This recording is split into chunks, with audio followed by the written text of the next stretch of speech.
다양성이에요. 다양성. 우리가 케이팝 하듯이. 그거는 옛날 같지는 안 돼요. 대신에 그 시스템을 마련해 주는 거죠. 그 퇴직연금 중요하고, 그 다음에 교육. 더 이상 시험 보지 마. 무용도 잘 보지 마. 아무런 도움이 안 돼.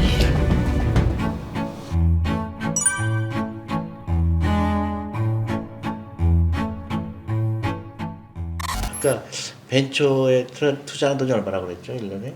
4조 좀 넘었는데요. 작년에 보니까 한 7조 정도 들어갔어요. 근데 우리가 사기업비를 얼마 쓴지 아세요? 그것도 훨씬 크죠, 진짜. 25조. 4년만 되면 100조예요. 100조라는 돈이 아이들 그냥 구형수에 쓰이는 거예요. 대부분의 사람들이 300만 원, 400만 원 월급 받는 사람들이 100만 원을 쓰는 거예요. 그런 현실이죠. 근데 100만 원을 내가 사기비를 썼어요. 공부를 잘했어요. 서울대 갔어요. 근데 부자가 될 확률은 거의 없어요.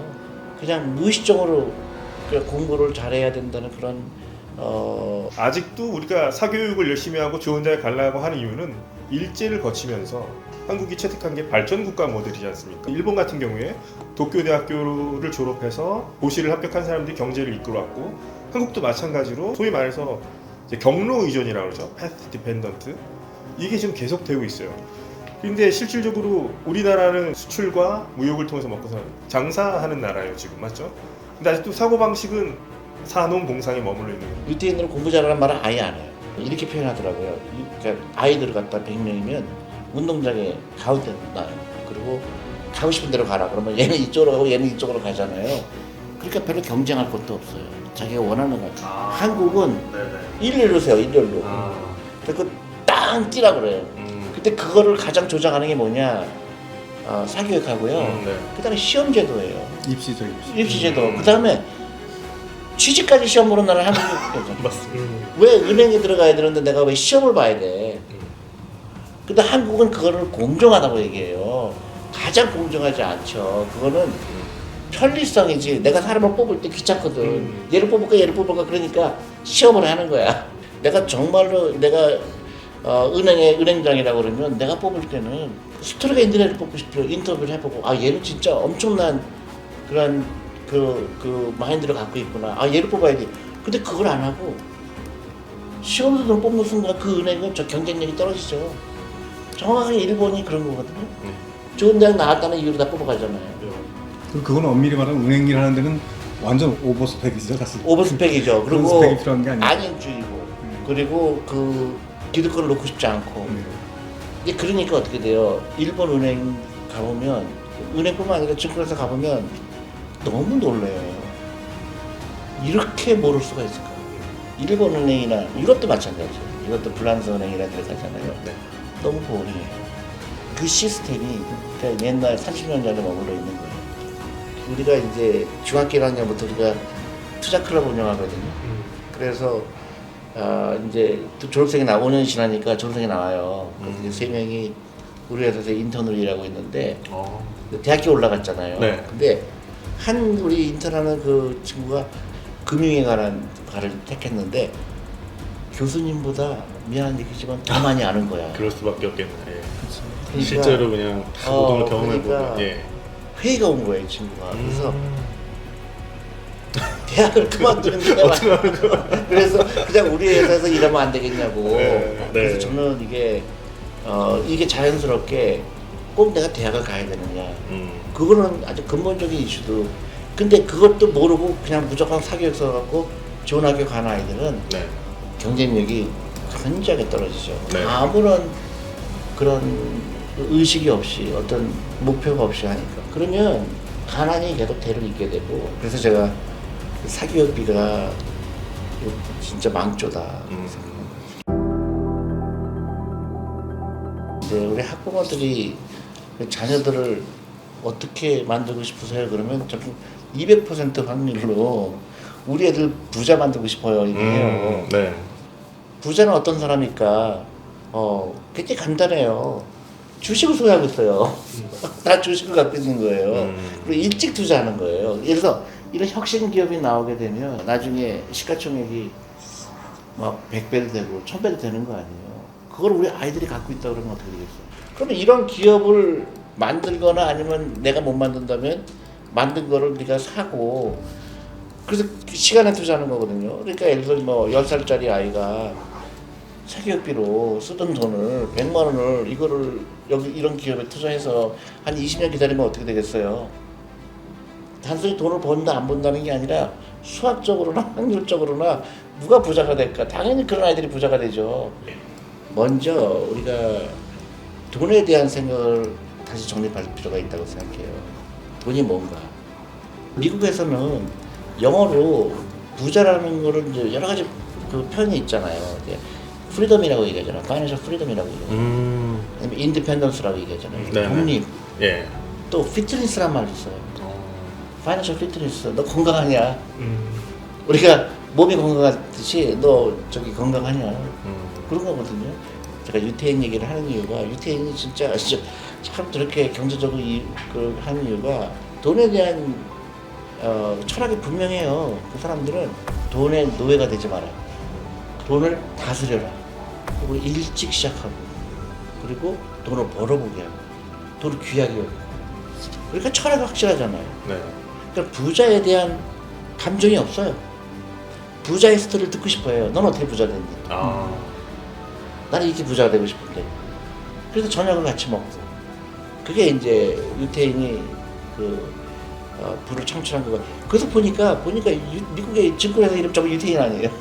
골드만삭스. 뭐 JP 모건, 살로몬 뭐 그거요. 그 돈을 일하게 하는 거를 일찍 시작한 거예요. 근데 그런 민족이 많지 않아요. 대부분 그렇게 얘기하잖아요. 돈이 행복을 갖다 주지 않는다고. 처음부터 그렇죠. 부정적인 대한, 인식을. 네. 그리고 부자가 왜 꼭 돼야 돼? 그렇죠. 저 사람들 부자 된 거 다 나쁜 짓 한 거 아니야? 네. 근데 이런 식의 인식을 하게 되다 보니까 아 돈이 필요 없어도 돼. 그게 이제 결정적으로 이런 혁신 기업에 나올 수 없는 그 바탕이 된다고 봐요. 그래서 제가 생각할 때는 유태인처럼 저녁을 같이 먹어라 아이하고. 네. 그리고 돈 얘기해라.